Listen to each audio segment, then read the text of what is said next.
Hello and welcome to Politics Hub here on Vanguard Live. My name is Ololade Adeomi. On July 12th, 2024, being Saturday, there will be an election, the local government election, where the positions for the post of chairmanship and councillorship will be filled.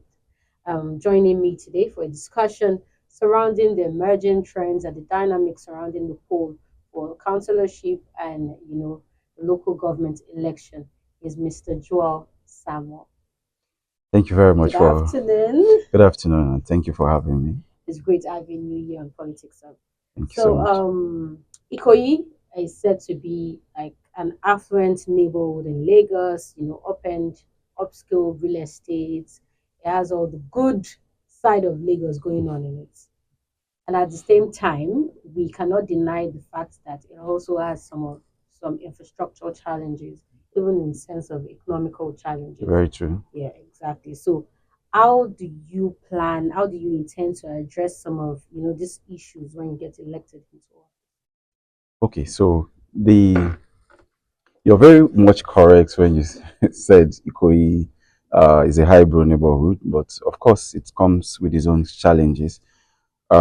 We still have a couple of places that is prone to flood in my ward, in which is Ward C in Ikoyi Obalende. Yeah. So and then some of those, the cause of these floods is some of the cause is due to the fact that the drainages doesn't have a the drainages usually come to a dead end at some point.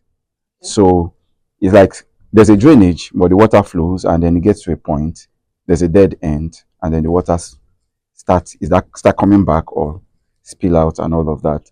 So those are infrastructural defects that needs to be corrected, whereby if we're able to deal with it properly, then we should, a place like my ward in Ikoyi, which is like, the where, let me say, where the number one, because um, even the president has lives in my ward. So I think that's a place like that should be like a world class, first class neighborhood where we don't have some of these little infrastructural defects like poor drainage and uh, flooding and all of that. Yes, we have a lot of the roads tarred, but in Ikoyi Ward C, my vision is to see that every street is actually tarred, where you could have easy flow of movement without necessarily um, running into potholes and all of that, because we still have streets that not are not tarred in Ikoyi. So Ikoyi LCD has a mixture of both, the affluent people and the low income earners. Like, I Yeah, don't think there's any part in Lagos where we can deny that. yeah. So how do you intend to bridge this gap, this large wide gap between the poor and the low income earners? For example, there's only one public school in your ward or Ikoyi right now. At the Yeah. same time, for them to also go to the market, they have to like go all the way outside. I don't think there's a local market around Ikoyi right now. How do you intend to bridge that gap? That seems like it's far fetched. Okay, so actually in my ward there are two public school, but Okay.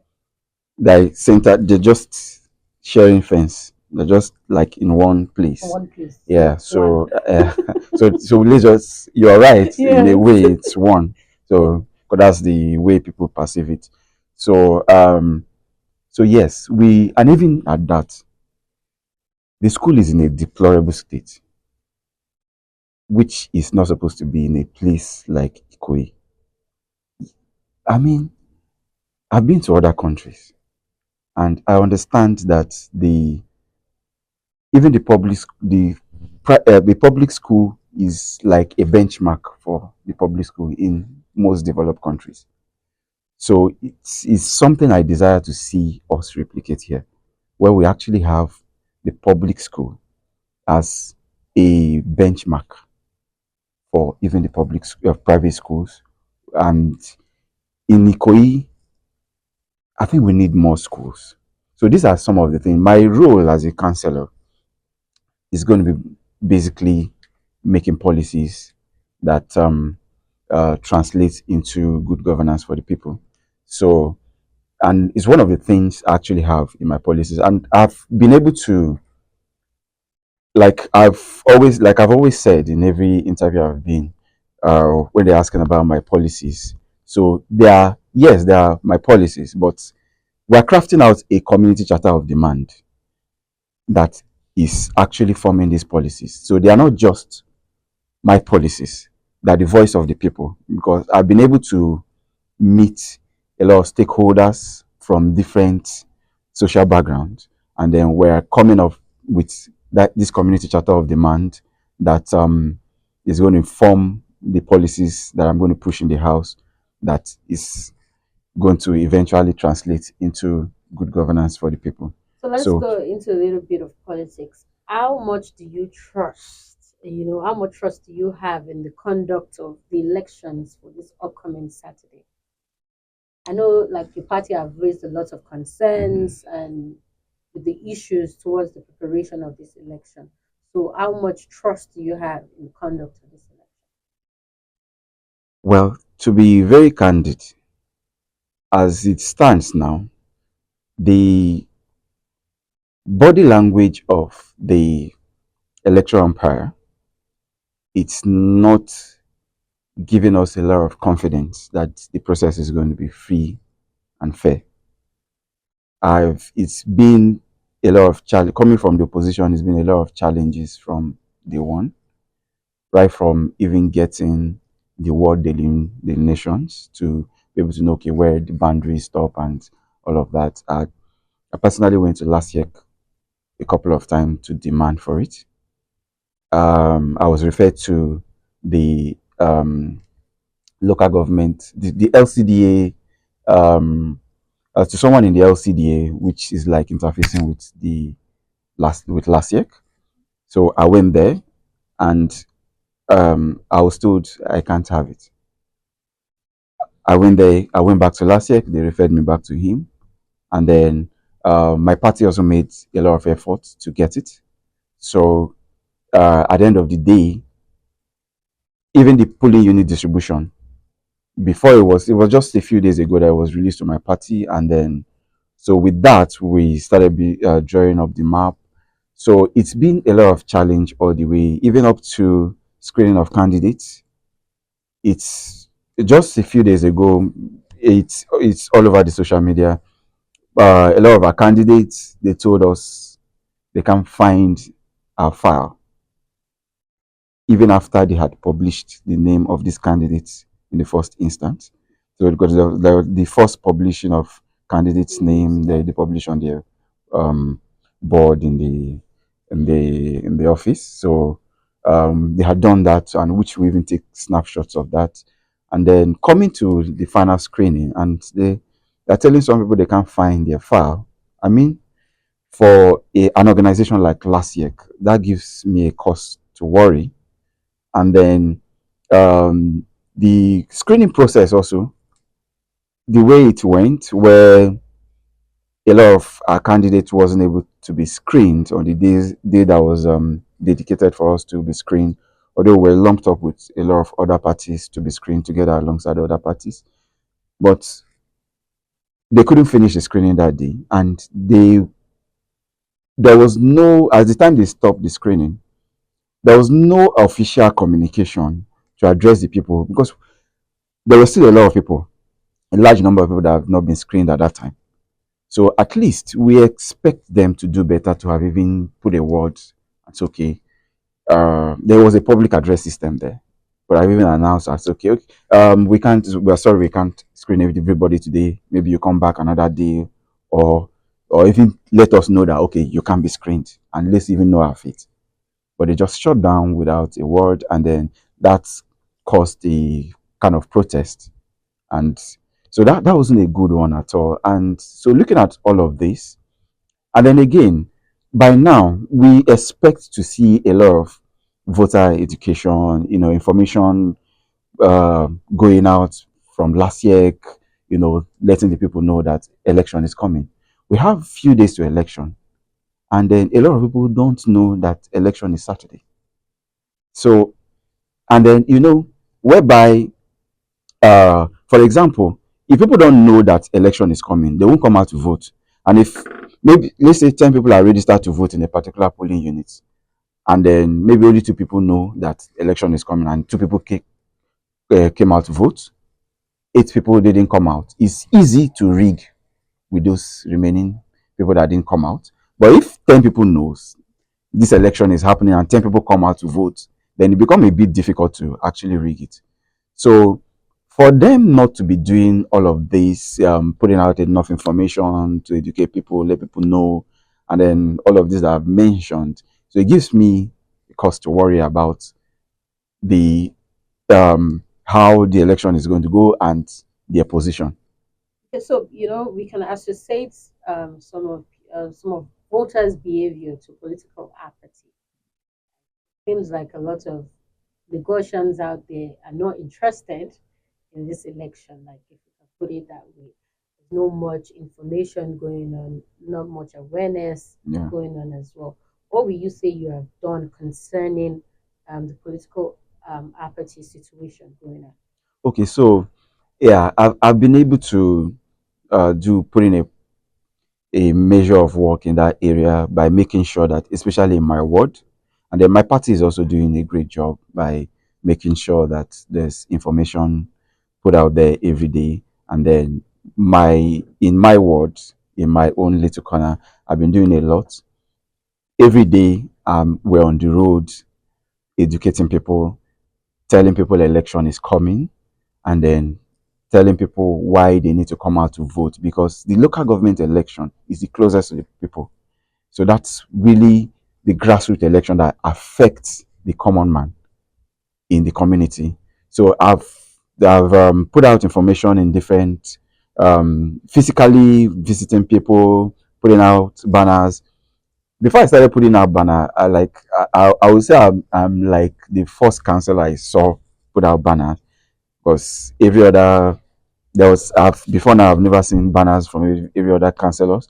So, and then when I started putting out my banner, they remove it. I put it, they remove it, and then all of a sudden I started seeing other councillors and putting out banners too. So I think I've been able to do a lot of work. I've also done a lot of work on the media, putting in social media, putting out information on the social media, and then also educating people, the common people in the community, on the role of the counselor, because a lot of people don't even know what a counselor is meant to do.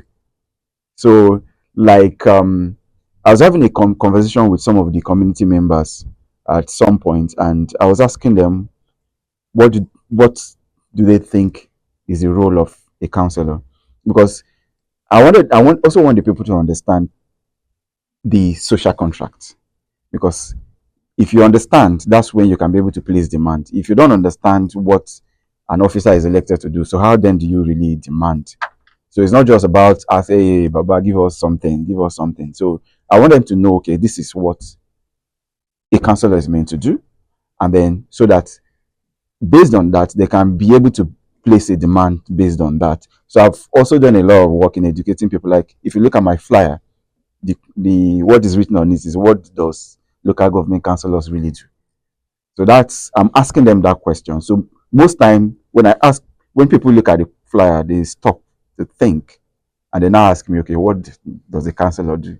Then I take time to educate them. This is what the job of a counselor, and this is why you need to vote and choose wisely who your counselor should be. So, what do you consider the most pressing issues, affecting the Kuyo Balinde LCD, and what are some of the first project or first things you work on once you assume office? Okay, so the Ikoyi of Balinde is a very um is a mixed neighborhood. Yes, we have the affluent and we have the modest. We have businesses a lot in, especially in my ward. So the needs varies. The Some people's pressing need, some class pressing need is adequate security. So from the conversation I've had with people, because like I said earlier, I'd, I went to the community to have, and then I invited a lot of members of the community, held meetings, several sessions with them, where I'm asking them, what do you think if the government is doing will really affect you more? That's so, and then from some of the feedbacks I got that informed the policies, my policies. So some of the pressing needs are is security is a big issue, especially for the elite. So um, yes, it looks like Ikoyi is safe, but there's a lot of security issues. You know, even on the road of Banana Island, you see. Like I was having a conversation with a resident of Banana Island, and his fear was the street boys on the road of Banana Island. So like she was telling me that there was a time they were doing like they did like a community outreach, and when she discovered the amount of street boys there, that she's still scared of safety in that area. So, but you only get to know when you're in the community or when you really go deep. So security is a big issue, and then for the street boys also, I've had several sessions with them where um, we had a conversation to be able to craft out this community charter of demand to affect cut across everybody their needs. So they also have a different need. Some of these people are just a victim of the system, and then they had to struggle to survive. They had to do anything to survive. So we need a lot of youth empowerment, and that's one of the things I'm going to push. We need education. We need adequate schools, and one of the things I plan to do also is to bring back the system of night school or evening school where we if maybe free or subsidized a lot, largely subsidized by the government, so that everybody you could have the opportunity to go and hustle in the day, then you come back in the evening or night and you get some form of education. So when we're having this conversation with some of the community members, there was somebody that stood up and he came to hug me. And I was wondering, why is he hugging me? He said, for these points that you mentioned, that he's a product, he's a lawyer today. He said he's a product of a night school. He didn't have the opportunity to be schooled in a regular system, but because at that time there was a system of a night school where he could work in the day, do his hustling, and then come back and then have an opportunity to be educated as go through adult education, night school, evening school. So that made him what he is today. So these are some of the things we're going to be looking at, and then uh, in the I'm looking at a system where we can actually have security cameras that has the ability for facial recognition. So um, and even we can even have drone surveillance in places like Ikoyi or Balinde. Also liaising with the chairmanship candidate. He's big on health, and because he's a doctor, and so some of the areas we're looking at is to be able to have a functional, well-equipped primary health care system across every ward, if possible, so that people at least have access to good health care.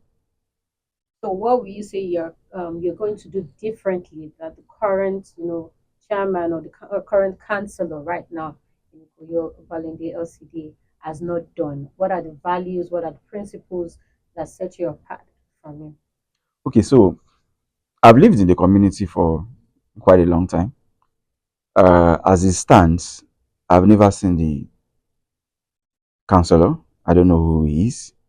I've been to the LCDA before, like I mentioned earlier, where I was trying to get information. I also asked who the councillor is. There was just a vague information. I didn't really get to. I've never met him, but a councillor is someone who is meant to interface with the people on a regular basis. So when I get into office as a councillor, I'm going to have regular town hall meetings with the people where we're going to, first of all, we're going to perfect this community charter of demand and ensure that everybody's voice is included in this community charter of demand, which is going to form the policies. And then I'm going to make sure that we follow through to ensure that everything in that policy is executed. And then we have regular meetings, town hall meetings where I interact with the community and also get their feedback and ensure that we're on course, that whatever we're doing is directly affecting them positively and bringing the dividend of democracy to the grassroots. Okay, so let's talk about why you thought to run for this office. What was your drive? What drove you to actually seek this position? Because this is actually a time where a lot of people have lost faith, lost hope in the whole process altogether. So, what was your drive to, coming out to seek for councillorship? Okay, so my passion for getting involved in politics is driven by the desire to see a Nigeria where we we can live as citizens, a Nigeria that works for everybody. And in Labour Party, we believe that a new Nigeria is possible. So, and Nigeria is like a three-cylinder engine where you have the federal government, the state government, and the local government. And if we have to get it right, if we have to get Nigeria right, we have to get it right at these three levels. So, because of course, when one plug of an engine is not working properly, it affects the overall performance of the other plugs. So, we need to be able to put the right people in place.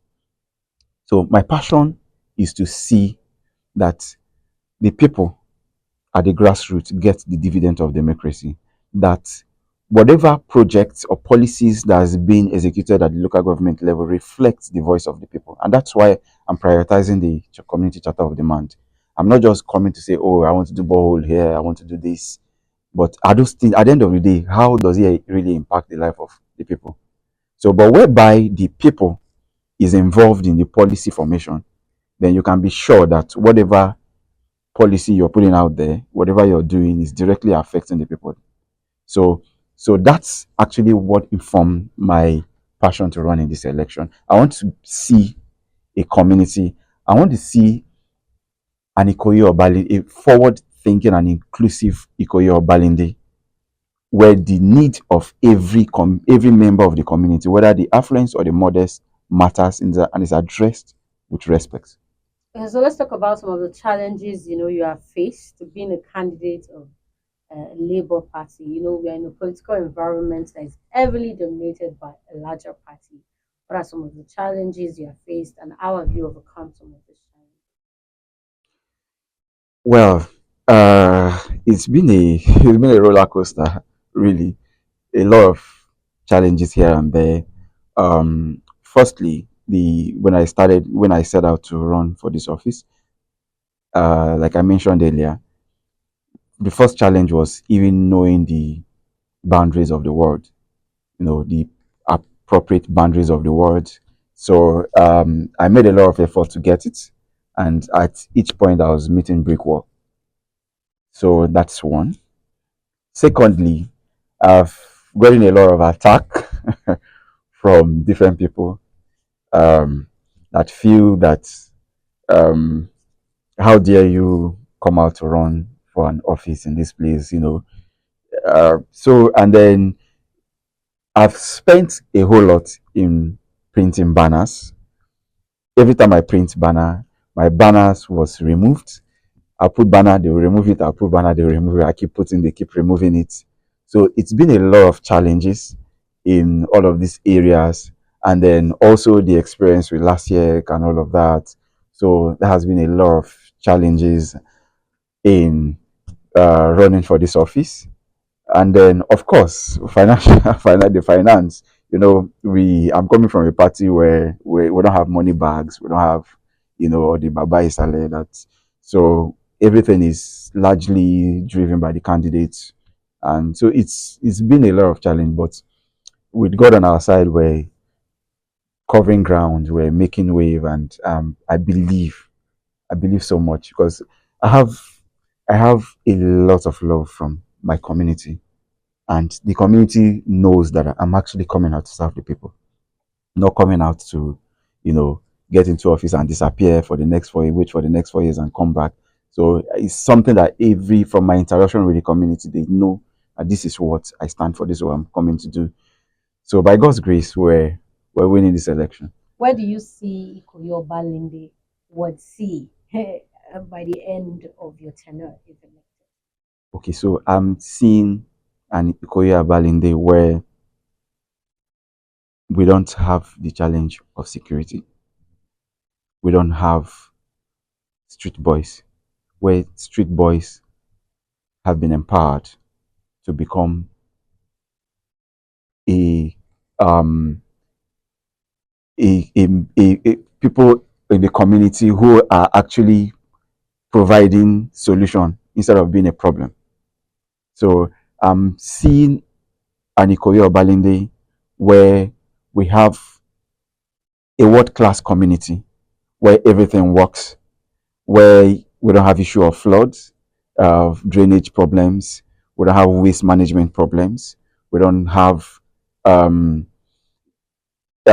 issues of public open defecation because there are still areas in Ikoyi Obalende where we have people defecate openly, as posh as it looks. But I move around the community every day, almost on a daily basis. Most of the time, I'm not driving; I'm walking around the community.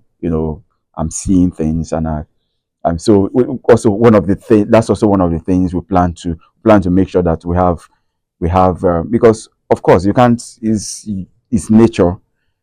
People there are streets where you have people living on the street, so you're bound to have open defecation. So we're also trying to see one of the things I'm going to address is to make sure that we also have, at least for the start, before we able to take off people from the street, we're going to have functional public toilets, very good ones, not just the ones that you can't, it's difficult for you to go and use, where anybody can actually feel comfortable to use. So that we discourage the open defecation. So generally, I'm looking at having a word C, Ikoyo Balindi, that everything works, where people are getting the dividend of democracy, and the voice of the people forms the policies that is going to be pushed at the local government level. So, okay, as we round up now, just in one word, why should the people of Ikoyo Balinde would see trust you with their vote? Okay, so One word. yeah, because I have the capacity, I'm a person of good character, and I am accountable to the people. Thank you very much for joining us, Mr. Joel Thank you very much. Samuel. That was Mr. Joel Samuel, who is aspiring to become the Councillor of Ikoyi Obalende with CLCD. Thank you very much for staying with us on Politics Up. You can check check us on our website at www.vanguardanger.com and follow us on all our social media platforms as seen on your screen. My name is Ololade Adeomi. Have a lovely day.